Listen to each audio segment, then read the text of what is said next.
All right, welcome back to the Vertz podcast. I'm Logan. We've got Darby and Dalton here in the bus. This week, Adam's a little bit under the radar, so we got a special guest. We've got Alex from the MMG squad joining us. Calling a pinch hitter. Welcome. We love it. Yeah. So I think we've got a good episode this week to follow up the first one. We talked a little bit about the ESPN top 100 athletes of the 2000s on the first podcast. So we've done a little bit of our own list here. We're going to call this the episode of the list. So we're going to talk about our top 10 greatest athletes of all time. And then with the NFL season coming up and ESPN dropping the top 100 NFL players of the year, we're going to go ahead and give you our top 10 NFL players for 2024 as well. And then, of course, stay tuned. Stick around to the end to find out who this week's CTE Case of the Week is. I think we've got a good one this week, especially if you're in Kansas City. So let's kick it off. Top 10 greatest athletes of all time. Where do we even start? Do we start with 10 or do we start with 1? I feel like we start with 10. Let's go through each of our list. Let's go through 5.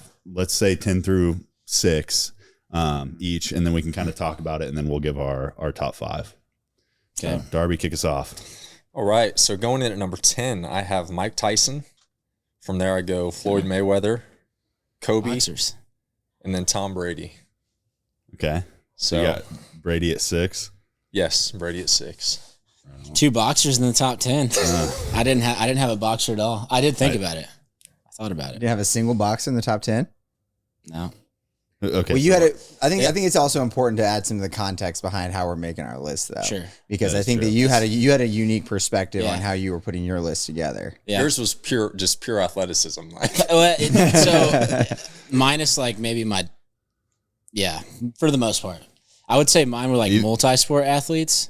Even like with athleticism, you don't have one boxer? No. Yeah, I probably would have chose Muhammad Ali maybe if I did, but. Fair. Okay. Yeah, no, I didn't. Ooh, I guess. Let's hear yours, Dalton. Yeah, so like I said, mine's kind of like multi-sport athletes, but then just kind of dogs in general too. So Darby's gonna love this one. Number 10's Jim Brown, and the reason is people say he's the best lacrosse player of all time, one of the best lacrosse players. So that's why he made my list. Without that, he probably doesn't, but. 9 is Messi. 8 is Michael Phelps. 7 is Usain Bolt. And then number 6 is Dion. Dion. Bro, you got Michael Phelps at 8? Yeah. Hey, dude, I would say he has 23 gold medals, brother. I would say We're talking about I would say these aren't necessarily ordered 100% how I just kind of threw them together, put them on there. So, I mean, there could be some variability. Yeah, I feel like when you're talking top 10 lists, like we talked about that with the NFL, like it's very, you could swap people out just 2 left through and 10 right. It would still make sense. Like you can justify it. I still feel like it's difficult too because some of these are, individual sports versus team sports. So it's like, I mean, I feel like we could make a couple different lists of top 10s. Mm-hmm. Yeah, well, especially when you start looking at those individual sports versus team sports, you get into a bad system, you get into a program that doesn't fit your style and what makes you unique. Or a coach is just like not using you properly, then all of a sudden that just doesn't work for you, and then you're not recognized. Absolutely. Yeah. So that's my 6 to 10. So you think Jim Brown was Let's go back to the meat and potatoes of this conversation. What did you tell me earlier? What did you tell me earlier? I said name all but one season in the NFL he had the most rushing yards that he played. Yep. I feel like that's pretty solid. Can you name a what do you name think Nick professional Bolton would lacrosse do to him team? when he coming through the hole now? Well, I mean he's dead, but I think half your list is dead, dude. I mean, yeah, they are. His lacrosse game, his lacrosse career is alive and well. To answer Darby's question, I cannot name a single professional lacrosse team. No, but he can name a professional lacrosse player, ex-player. I don't know that he actually played professional lacrosse though. Oh, so this is just. But we don't have any highlights. But he was a hell of a He's just player. Regarded as one of the best of all time. I mean, that's what I read, man. I'm sticking. That's why I made the list. Gotta be true. Dalton read a hell of an article. Everyone can agree he's one of the better running backs of all time. So. Yeah, can't argue with you there. All right, Alex, let's hear your 6 through 10. Well, I got called in at the 11th hour here, so I only made it to 6, and 6th one I think we can all definitively agree needs to be on this list, and it's LeVar Ball, hailing from Big Baller Brand, because according to him, he never lost. Bro, You never lost. get out of the bus. Well, this is a great one-time appearance on the pod. Emergency exit's right there, bud. Hey, Big Baller Brand, never lost. We need an ejection button. And we're kicking him out as soon as we invited him, everybody. We're talking All right, athletes. well that's the last time Alex is on the pod. Thank you for your segment. Let me turn his mic off here. No. We'll come in for real 5 through All right, 1. yeah. We did kind of throw you in there last minute. My list is kind of like Dalton's. I had it kind of thrown together, just 10 names on a piece of paper and just threw them in order. So at 10, I got Bo Jackson. I feel like he's deserving to be on this list just from a pure athleticism standpoint. I was talking about it a little bit last week. I feel like I'm very statistical. Like I love stats, especially in sports. So that weighs a lot into like how I decide who's better stuff, but I kind of try to combine a little bit of like the subjectiveness of athleticism with that. So number 9, I got Wayne Gretzky. I feel like he accomplished a lot. Just dominant player on the rink. So 8, I got Kobe, 5 NBA championships. Just his mentality, he has to be on this list for me.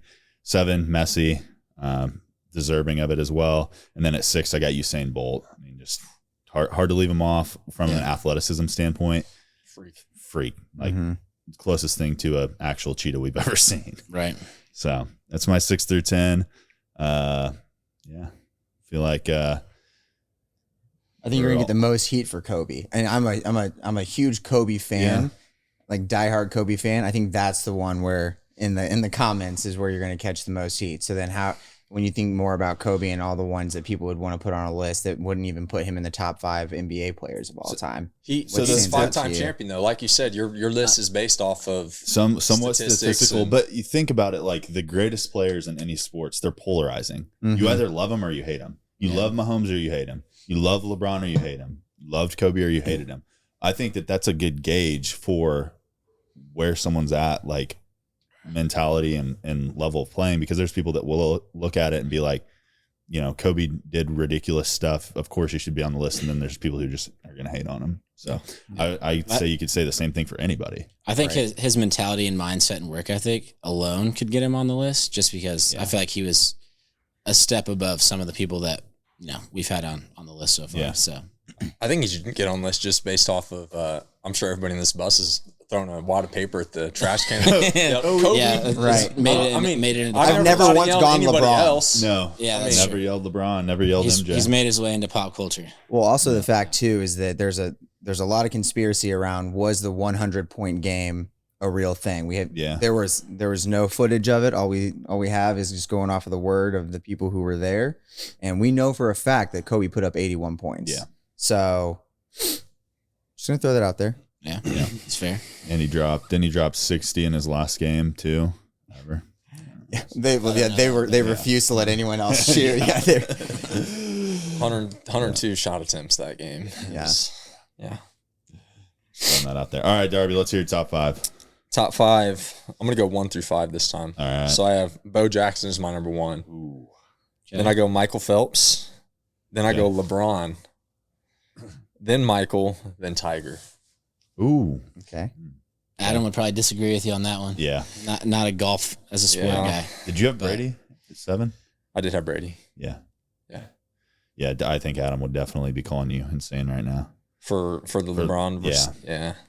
What's your take? Is golf a sport? I don't see how you can consider it not a sport. I mean, it takes a physical component that is obviously required in any sport, but then there's a mental capacity that it takes to be good in crunch time. And everyone in any sport always wants to talk about, who's getting the ball at the end of the game, who's getting the last shot, who's getting the call at the goal line. And that is golf all the time. You have to be mentally dialed in with every single hit. Yeah. That to me, like, how can you not count that? That's a very good way to put it. Yeah. I like the mental aspect of golf as well. Yeah. Like it is an individual sport. It's I mean, you versus you. I think, but I seriously think that like an opponent going up against Tiger, it's like this dude has 2 holes left. He's mentally freaking out because he knows Tiger is if anyone's going to do it, Tiger's going to be one to pull it off and come back. Mm-hmm. So I think it's like reverse mentality too. Like someone knows, like this motherfucker, he's going to do something crazy. It's like going up against MJ. Yeah. Right. Yeah. So Tiger's not one that I thought of actually. I probably did. I just my list was based on also athleticism, so I feel like he couldn't be in there. Not that he's not athletic, but he's not like the caliber. Dude, did you some guys of see these the picture of his leg this week? No. Bro, for the first time he went to Charlie's amateur tournament. Did he walk? He was walking as a spectator, but he didn't wear a leg sleeve. Right. Yeah, with shorts on. Bro, he's lucky he's not a pirate. Like him and Deion Sanders. Looking pretty nasty. It didn't look great. He's like him, Deion Sanders, and Alex Smith. Oh yeah. Yeah. Not a list you want to be on. Keep us off of that list. Yeah, I don't think it looked as bad as Alex Smith's leg, but it didn't look great. So I don't know how I've not seen it competing in tournaments. I bet I could look it up though. I'll have to look it up. Yeah, you will. All right, my up. You're up. All right, so I'll do 1 through 5. So number 1 for me is MJ. I mean, just the dog mentality. I mean, the dude, I just couldn't not put him on the top of my list. I don't think he's the best athlete per se on this list, but when it comes to effort, mentality, hard work, I mean, I think he's number 1. Number 2 is Bo Jackson. I mean, just a freak of nature. So he speaks for himself. 3 is LeBron. I feel like LeBron is kind of like Bo Jackson. Like the dude's just a phenom. Like he's a freak of nature. 4 and 5 are Jim Thorpe. Anyone knows him? Ooh. The 1912 Olympic for the medalist. older folks listening. Hey, this segment's for you. You know, a lot of my guys are dead. 12 years ago. It was. Hey, this guy, he played baseball, played football, and he was an Olympian. So yeah, he's like that's a repertoire. Definitely has an impressive resume. He's a 3-sport athlete. Yeah. At a professional level. Yeah. I think he does have a award named after him too in the NFL, possibly. Jim Thorpe Award? Maybe. I don't know. Or it might be college. Might be. He has an award named It's after an him. award. Yeah. I know they do it at the Heisman ceremony, I think. 5 is Lou Gehrig. Who Gehrig? And I'm waiting to hear it. Dude, that's the hardest thing about this is like the dude probably wouldn't even be in the MLB if he played in today's game. Right? You know, you never know. You never. Paul Skeens on the bump, throwing him 102 straight down the fucking pipe. Like, you know, we'll never see that happen, but because half your list is dead, bro. Well, here's the thing with those arguments, though, is that, yes, if you pulled him out of when he was playing in his prime and then put him in today's game, the game has changed and advanced so much over the years that it's hard to say that. But if you would say, like, if he grew up in this era and he grew up facing that competition and he was... you know, would he then be able to deliver? I mean, I would say training, yes. Dieting, working out, all that shit's changed. Well, yeah, they still had full-time jobs and then would swing by and play a game after. You could flip the script too. Send Mike Trout back 40 years. What's he doing? but he doesn't have the same training as he did then. Yeah, I mean, so it's like they're not exactly on the same playing field or level, but I feel like it correlates a little bit. Yeah. I don't know. Yeah, that's if only we could find out what they right. You know, I mean, I think we gotta. You don't have a time machine. Someone design a time machine. Yeah, make this the magic school bus. We'll all just teleport back. Yeah. So then bringing my list in here, I know I did mine a little bit differently. I was like, okay, so if I'm going to create the greatest athlete of all time, I'm going to narrow it down to like what are my filters going to be? So I put individual success and statistics to back them up. That they did it over an extended period of time, because you get those people that have like the Jeremy Lin experience where like they get hot for a minute and they take over and then they fizzle out just as quickly as they came on the spot. So an extended period of success. And then the third one, where I kind of like, I guess kind of spread it out a little bit, is just that competition level that's spread across globally. So for example, we're the only country in the world that really takes American football seriously. You know, you get some Canada, stuff like that, but you're not really facing anyone anywhere else other than America. So looking at sports where you're going to face people from all over the world that are trying to be elite at the same sport. Not saying that those people wouldn't still dominate, but anyway, so that's where we're looking at Floyd Mayweather, looking at like he could be fighting anybody. And I mean, never really took a loss until he got to Logan Paul. So, and we know how... Yeah. We know how serious that fight was. Logan Paul's a heavyweight. I mean, He's twice his size. and it definitely And wasn't was Floyd staged. taking that seriously Yeah. either? It wasn't I don't know what staged. his age was at that time either. Floyd wasn't 50 years old. Yeah. He's 50 now. I know that. But yeah, so hard to tell me that he's not it. Same with Muhammad Ali. I mean, absolutely dominated for over a decade at what he was doing. So you think Muhammad Ali's better than Floyd, though? I mean, I think that those are 1A, 1B to me. You got to pick one, though. I mean, you did. Well, yeah, because I mean, you're looking. You're looking at two completely different divisions, though. Yeah. Because Muhammad Ali is a heavyweight. In my opinion, the heavyweight has to win because ultimately he's going to be the champion. He would beat Floyd. Yeah, in a head-to-head fight Yeah. for sure. But as a argument of who's the better athlete, I mean, yeah, it's just hard for me in boxing to Floyd never lost, but he was also a very defensive fighter. He's a technician, dude. He Yeah, boxed. That's what I mean. Yeah. that's why he wasn't in the UFC. Yeah. Fair enough. But I think that's also the part that stands out to me about picking individual contributors there is that, like, as a team, you get support from your cast. So, like, to your Michael Jordan, there's always a Scottie Pippen, Fair right? enough. To your Kobe Bryant, you're always going to have a Shaq or a D-Fish or whoever that really kind of supplemented your play. And when you're an individual sport athlete, it's really just you against the world, literally. Sure. So it's hard to say that they're not dominant and then be able to be like, oh, hey, Mahomes wouldn't be great if it wasn't for Travis Kelce. Or they tried the argument of like, Mahomes Hill. wouldn't be great without Tyreek Hill. Well, then we lose Tyreek Hill. It's like, well, obviously he's still pretty great. I mean, yeah. We got Tyreek Hill's still great, too, but he's not winning Super Bowls. We traded him for Right. Kadarius Toney. Yeah. Kadarius Toney. So. Which, is now a dominant athlete in the league, obviously. But yeah, so then moving to Tiger Woods, again, speaks for itself. Then that's where we go kind of chalk with you guys. Then Usain Bolt, 8 gold medals. And it's over multiple different ones, right? To where it's 2008, 2012, 2016. He ran for a long time. Right. It wasn't like he showed up to one Olympic Games and then that was it. Yeah. That is the impressive thing about the Olympics, too. And you can just see it on their faces when they lose with the Olympics coming up this weekend. It's a good thing to talk so about. hard. It's like to your whole life for 4 years, and then you don't have another For a chance. 9-second race. Mm-hmm. And then you're not knowing if you're going to be able to come back again, and you won't know for another 4 years of your life. Mhm. Yeah. So tough. And then following that same suit, Michael Phelps, 23 gold medals, most ever that an individual athlete's ever won. Second place is a tie for 9 gold medals. So to look at the disparity he has between first and second place of all-time gold medals is pretty insane. Didn't he break like 4 world records in one Olympics? Then he's just breaking his own records after that. Same with Usain Bolt. He sets a record and then comes back to the next round of Olympics just to break that record later. Yeah. Like that's just pure dominance as an athlete. His record right now is, I don't think it's going to be broken for a while either. I think the closest will be Noah Lyles this coming up Olympics, but I still don't think, it's pretty far off from getting it beat. is. Just different. I like the way that you did that. Yeah. 1 through 5. I definitely don't agree with your 6.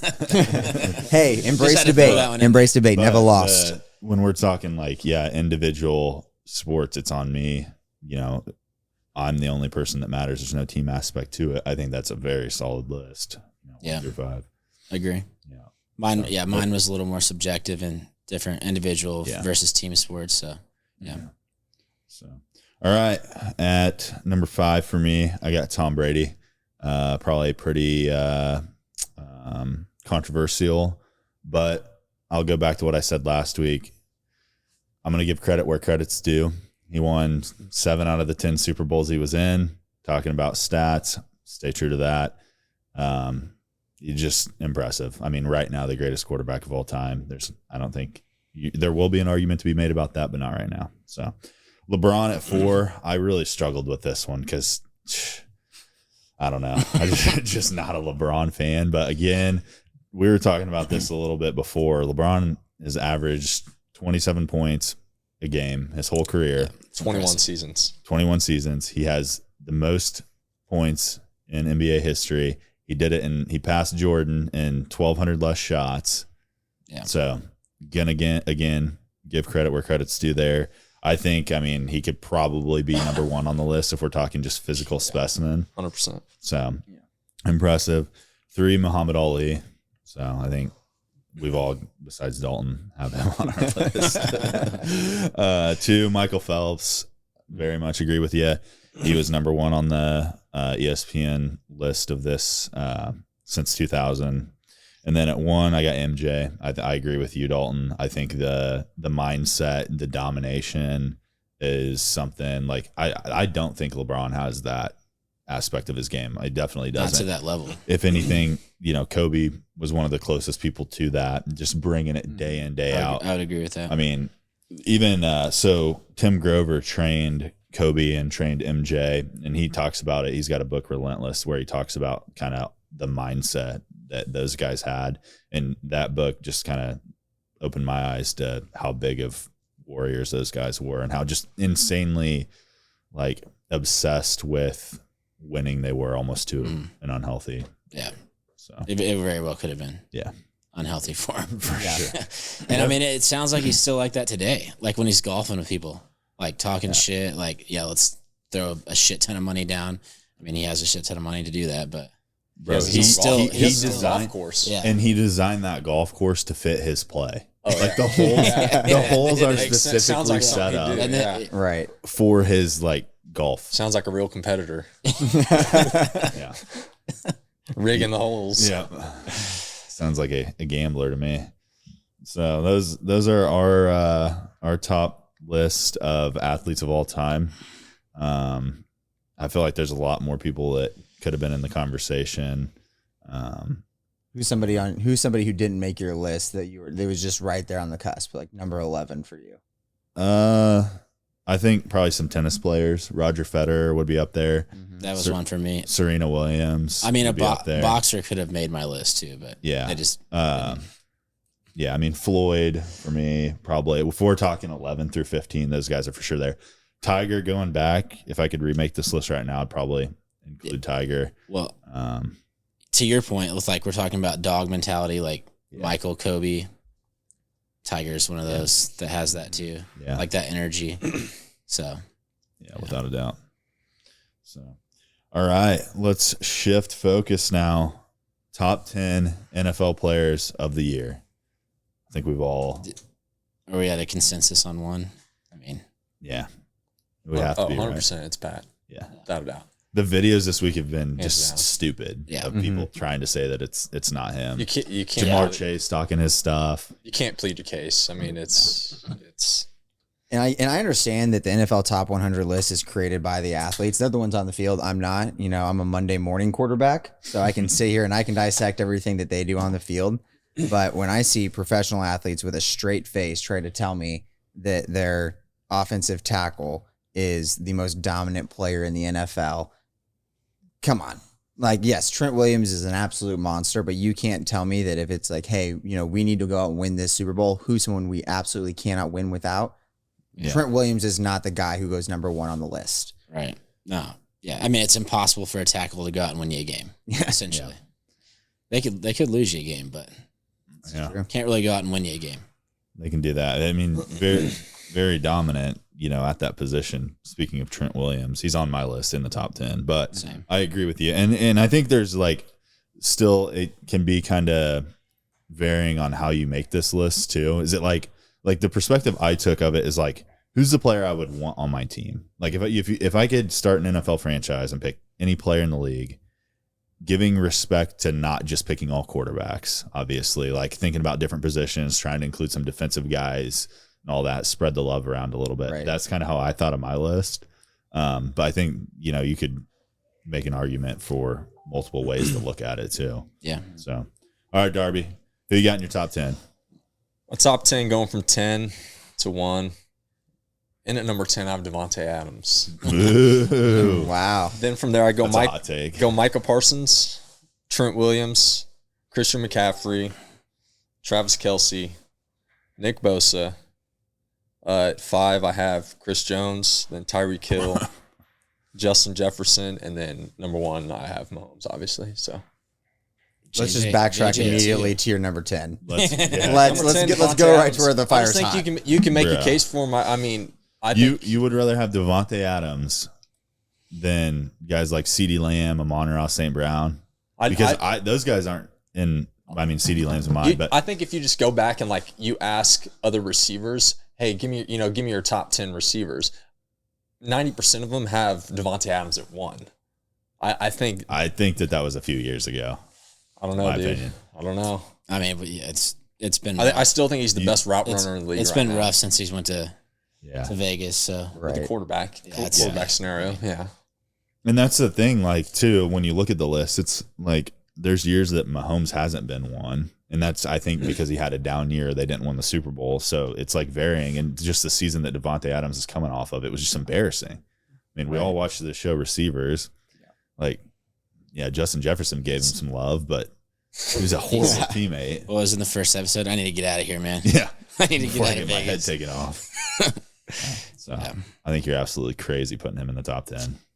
I actually hate my number 10 too, but I don't like mine. I hate my number 10. Another one on there that I think is a little bit ridiculous is Chris Jones. I mean, I'm a Chiefs guy, obviously, but Chris Jones being in the top 10 is just not deserving this year. Well, Chris Jones is going to make it happen when it needs to happen. But he got paid now, but he already got paid. He's Bro, part-time. when it happens, you can't tell me when you're watching the Chiefs game and you need something to happen on defense. The first you're not like, all right, L'Jarius Sneed, let's get it done, bro. Well, not anymore. Not anymore. Yeah, not anymore. But you're like Chris Jones. One thing I will say is, make a play. I agree with you, but and he does it. He's going to do it. Having him on there, not having TJ Watt, not having Myles Garrett. The one thing Bosa on there. You got Bosa on there. Bosa. But Myles Garrett and TJ Watt, dude, TJ Watt got robbed of the Defensive Player of the Year. Yeah. 19 and a half sacks. The only thing I will say for Chris Jones is, he wanted more money. The Chiefs were like, no, we're going to put you on a performance contract, and he did it. Yeah, he did. So he's going to make it happen. Which was what? When 10, it needs 10 that sacks? When it needs to happen, he's going to make a play. I mean, it's going to happen. I think he achieved most of the bars they set for him. Yeah. Mm-hmm. And I'm not saying that I think that Devontae Adams is more ridiculous than Chris Jones, because I think Devontae Adams for me is 40 to 50 this year. I think Chris Jones is between 11 and 25 somewhere. Oh my goodness. Yeah. I'm excited to see how this year plays out with Devontae. Let's hear. Hopefully not good. Hey, let's hear some other people. I think Darby it's a lock on him drafting him this year. So yeah, you got to draft him out. that or JJ. I mean, I could put JJ above Christian McCaffrey. All right, dude. Go ahead. I mean, we can keep arguing about it. JJ had 1,000 yards last year. Played 10 games. What's he going to do this year though?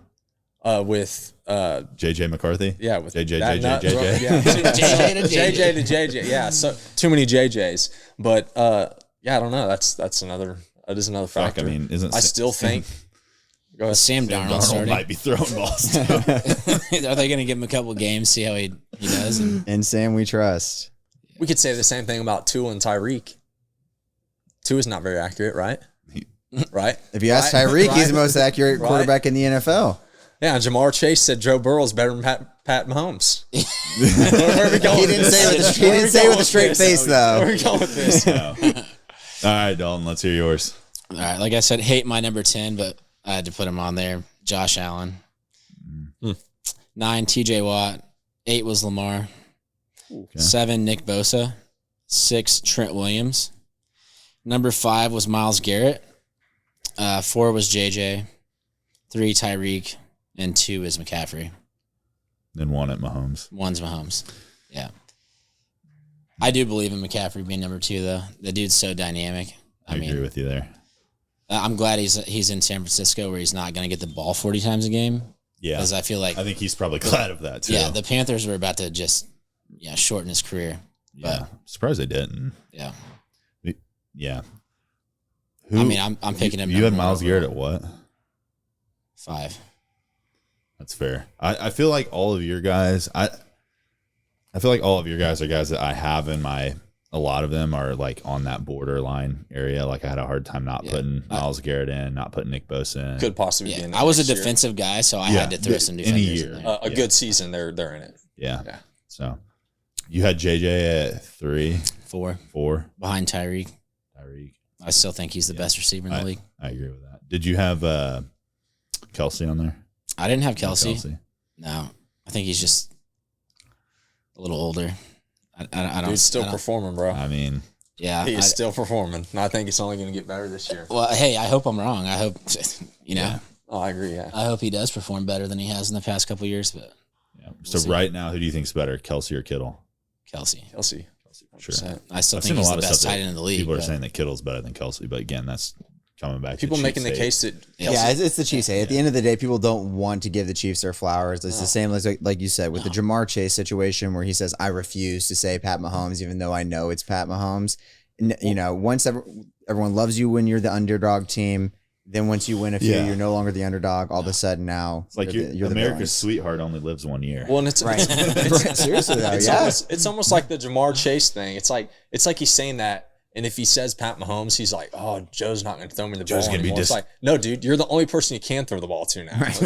That's the only person he's throwing to. Yeah. I mean, just give, like you said, give the man his flowers and let's move on. It's simple. Yeah. Yeah, I don't know. I definitely, on the quarterback list, I think Mahomes and Lamar for sure deserve to be in the top 10. I'm not a huge Lamar fan. I think that he chokes in big games, but from, like a player standpoint, he's someone anybody would want to have. I think he can definitely tighten up his accuracy. He's not the best passer, but yeah, when you bring in the Vic style running, I think it's going to be interesting to see what Derrick Henry being on their team does this year with having what should be, if he can stay healthy behind that line, a solid run game. I mean, he's had it to a certain degree, but he's never had an elite running back. It's been by. They've had a couple of committee guys. I think going back to what you said too about him kind of tightening up. I think when it does come to crunch time, you said he kind of chokes a little bit. I think he tries to do too much, Whereas somebody like Mahomes, he just takes what they give him. Where I think Lamar just tries to take over, and sometimes I think that doesn't work for him usually. I think a lot of guys do that in multiple sports. Yeah. Like, I don't know. It's like going back to Mahomes, and Brady's another one that comes to mind. Like, Brady's the king of the check down.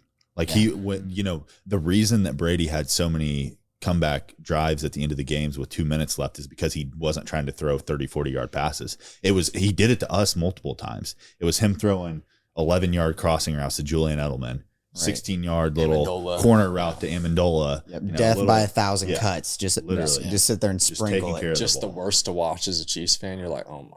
Just miserable. Can someone make a freaking play? Well, it goes back to the golf conversation too. We talked about, is golf a sport? And it's like, well, those are the times where the people who have the mental fortitude to sit there and know the right decisions to make and do them correctly and follow through exactly how you're supposed to and execute in those big situations. It shows in big sports like that, right? So when you show it in golf, it's the same situation, but in football, where you have those guys who in game time situations don't make the right decisions, don't make the right reads. They try to force it, and then they fall apart because of it. Yeah, it's a good comparison. Very good. Yeah. All right, Alex, let's hear your top 10. Well, in the factor of being in this seat and trying to embrace debate, and also accidentally misinterpreting the question, even though I was the one who suggested it, I thought we were saying like who would be on the list of like who's going to have the biggest 2024 year. Okay, I like that. That's fair.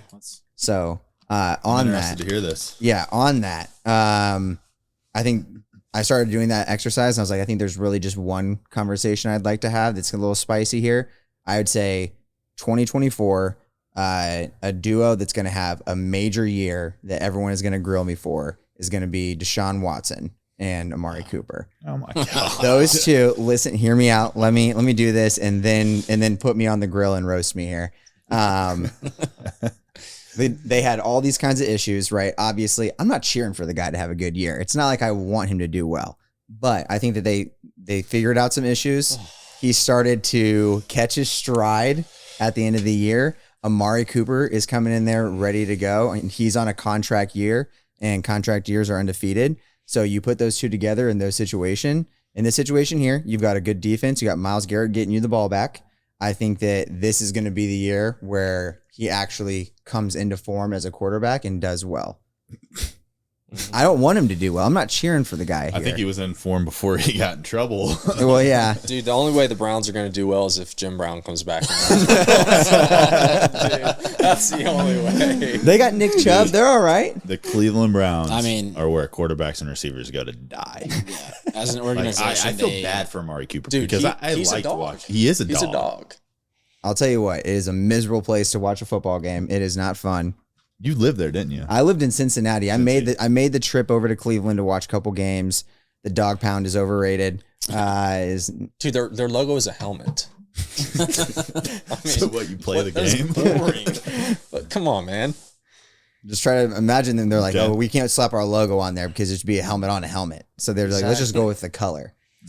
But yeah, I would say that's my one hot take on the year coming up, 2024. I think that this is the year where those two actually have a big year and are going to be in the conversation. All right. So you're taking Amari Cooper first round in fantasy then? First round, yeah, have to. 100%. By the Deshaun. Yeah, no one take him off the board before me. Let's get him a Deshaun. I don't know. Yeah, I'm definitely not wearing it. I'm not proud of it, guys. I'm just saying, if we're doing hot takes of the I 2024 don't know, season. dude. That And take's Amari kind of Cooper. rubbing off on me. You like thinking about it? Deshaun, I mean, I don't know. Oh, that was a good one, Darby. All right. I will I'll give you mine top 10.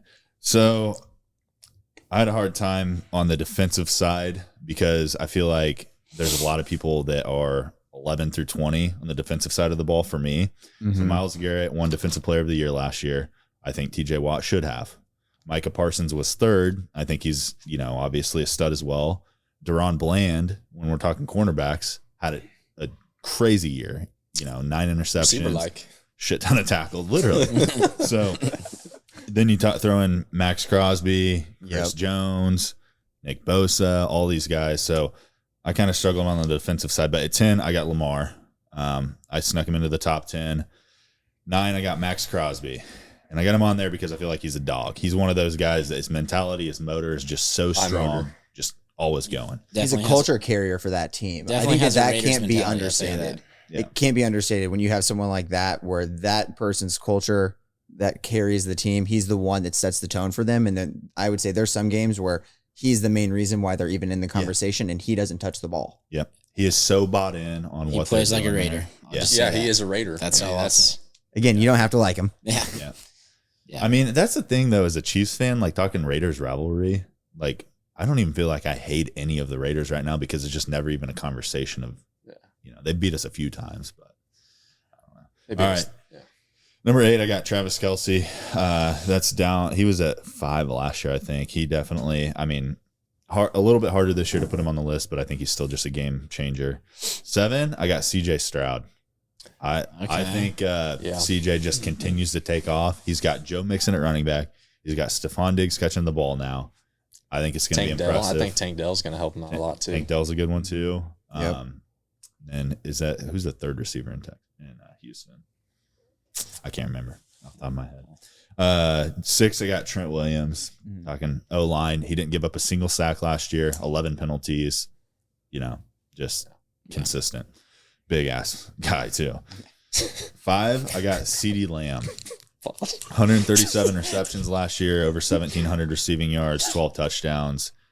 Playing with Dak, who we were talking about, doesn't get as much credit as he should. Yeah. But I feel like having that kind of production, I think he's going to do it again if he ends up playing this year. So, 4, Tyreek Hill, best receiver in the league.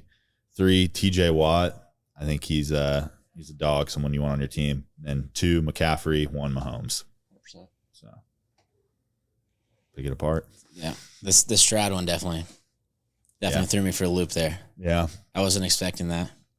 But What'd you have him at? 7. 7? Yeah. Had him above Kelce, second quarterback. I think if I don't know. I don't know if I'd put him there yet. I think we talked about it earlier. I think Yeah. maybe a year, 2 years from now, I think he is going to be legit. For sure. I think he's definitely going to earn a spot in the top 10 for sure. Yeah. Well, he's just one of those guys that you like. He had a Mahomes type of season where they can take an organization and completely turn them around, Oh, right? yeah. With that one, and obviously where it's a team game, but with that one individual contributor has the ability to come in and change the way an organization moves. This is what the Bears think that they got in Caleb Williams. They didn't, but that's what they think they got. And CJ Stroud has proven to be that guy. So I think it's justified. Yeah. And I think it's even talking comparison of what Stroud's come in and done for the Texans and Mahomes. Like Mahomes came into a good system already with the best head coach in the league. Yeah. You know, Right. And CJ sat Stroud. behind Alex Smith for a year. I mean, So he was set up for success even more than CJ Stroud. Like, Oh, yeah. he was in the conversation for MVP at one part, Yeah. like week 10, 11, 12 of the year last year in his rookie season. Yeah. To Darby's point, I just don't think I've seen enough games yet. Yeah, that's fair. For my Completely fair. I know it's a hot take, but I liked him on the list. Guy, I mean, my 11 through 10 is, like I said, I've got Justin Jefferson's probably one that you guys could pick me apart for leaving off of the top 10 list, but I feel like that he is going to struggle. I feel like Minnesota is going to struggle this year, and that it might be a Devontae Adams type situation. I don't think he's going to react the same as Devontae, but right. you know, Monroe St. Brown at receiver, Myles Garrett, Nick Bolton up there, Deron Bland, Micah Parsons, Chris Jones, Nick Bosa, Josh Allen for sure up there too. Yeah. That was a hard one for me to put on there, but yeah, he's also a dog competitor.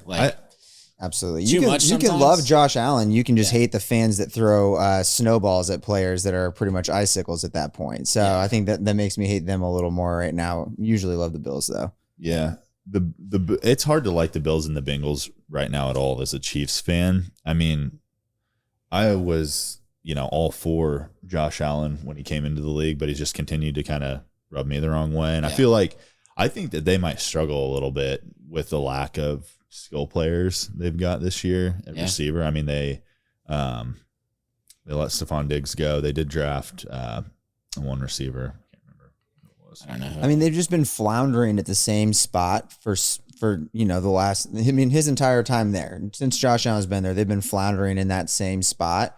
And if you continue to get to that same point where it's like you can't get past the Ravens, you can't get past the Chiefs, you can't get past the Bengals, at some point you can only put Josh Allen so high when at the end of the day they can't win those big games. And yes, you can say team sport, but there's a reason why you see consistently the same guys in those big games taking home the W. So yeah, Buffalo Bills regular season champions. When it comes to crunch time, where are you? Kind of like Dallas. Yeah, 100%. Yeah. So, all right. Well, I think anything else to be said on the top 10? We'll see how we stack up. Yeah. This is going to be interesting to see what the players come out with. I think we'll find out probably a few days after this comes out who's the top 10. So I think we're going to be spot on some, and then some we're probably going to be way off on. So that's the way it goes. Yeah. But all right, for the final segment of the week, we have got our CTE Case of the week. This one, probably not a lot of people are going to know about if you're not a Royals fan and watching. As a Royals fan, there's no way that this can't be the CTE Case of the week. So, set the story. The Royals on Monday night playing the Diamondbacks. Both teams are in the wild card hunt in their respective divisions or conferences. Bobby Witt Jr. comes out in the first inning and triples. He doubles after that, and then in the bottom of the fourth, he homers. So he's a single away from the cycle in the bottom of the fourth inning. He's got at least two more at-bats to get a single, and he's batting like 800 since the All-Star break, so you think there's a pretty good chance he's going to get it done. So comes up in, I believe, the bottom of the sixth or seventh, and Castellanos, the Diamondbacks pitcher, first pitch, up and in, beams him on the forearm. Hit by pitch, doesn't get to have the at-bat. Okay. Salvi's on deck, and Salvi is fired up. He's calling him a few cuss words in Spanish that you can read. I won't say them. A little WTF action, fired up. So but we get through the inning. Witt ends up scoring from that, so it did help him out. They were already blowing him out. They won that game big. Witt did end up scoring, so that helped us out. Mm-hmm.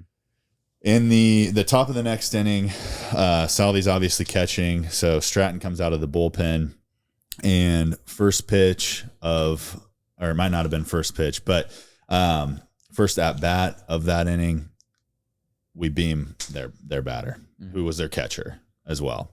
So obviously there's some intention there.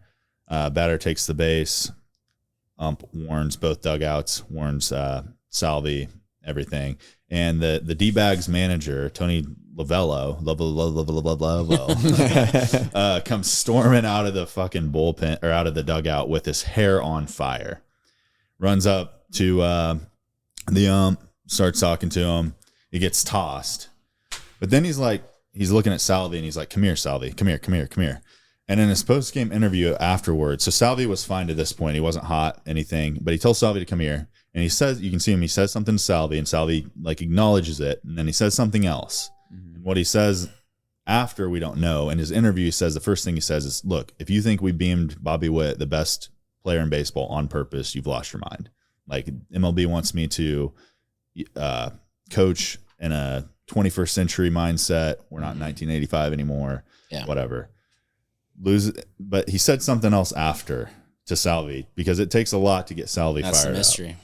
So we don't know what it is, but for Lavello's reaction to that, storming out of the dugout with his hair on fire, he is our CTE case of the week this week. Yeah. I mean, I find it hard to believe that they didn't intentionally hit him. Come on. I mean, first pitch. Yeah. I don't know, man. I wasn't watching the game because I don't have Bally's, but I was watching the game cast on my phone, and I see the first pitch is up and in. Mm-hmm. And on the game cast, it looks like it's neck level. So I'm like, what the fuck? Are you fucking kidding me? I think I texted a bunch of you guys. Yeah. I'm like, is this fucking for real? Yeah. It's just, there's no way it wasn't intentional in my mind. Wow. The thing is, too, is Lavello in his interview says, look, I'm the leader of this team, and if you think I would condone something like that, you've lost your mind. Bobby Witt Jr. is one of the best players in the league, the future of baseball. I have so much respect. He basically praised Bobby Witt and Salvi, said, I have so much respect for Salvi, the way he plays the game, everything. It doesn't matter, because someone in your organization, somewhere that was lost, whether it was Castellanos who decided to beam him on his own, whether it was the catcher that signaled for it, whether it was the pitching coach, someone had the intention of hitting Bobby Witt. Yeah, and just because you lead the team doesn't mean that you have your say in every single decision that the team makes. Sure. I mean, it's the same as the Saints, right? The coach didn't justify that the Saints should go for 2 points when they didn't need 2 points. Mm-hmm. The players then go out on the field, and you've got who am I thinking of? The quarterback, Jameis Winston. Mm-hmm. He said it was a team decision. We got in the huddle and we decided that we wanted our guy to be able to run the ball in.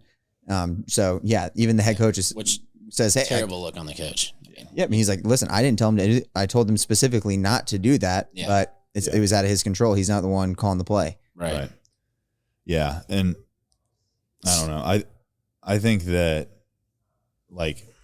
from the pitcher's perspective too,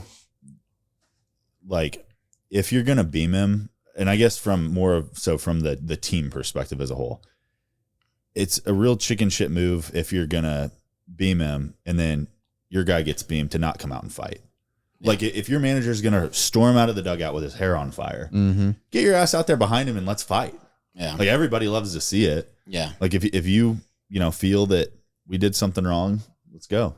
Mm-hmm. Our bullpen, Will Smith had our bullpen out on the outfield grass ready to go. We were all ready to go. Should have just done it. I'm thinking you're about to jump out on the field with him. Logan's about to jump to the TV. Logan said, "Hey, I got your back." I'm ready to go. Football was ready to jump in too. Yeah, it was. So that is our CTE case of the week. Next week, we are going to be previewing the full NFL season, looking at giving our predictions for stat leaders, division winners, playoff predictions, all of the above, everything to do with the NFL, games of the year, all of that. And then we'll be talking fantasy football a little bit too. So make sure that you tune in next week. Thanks for joining us this week on the Vertz podcast. Peace out. See ya.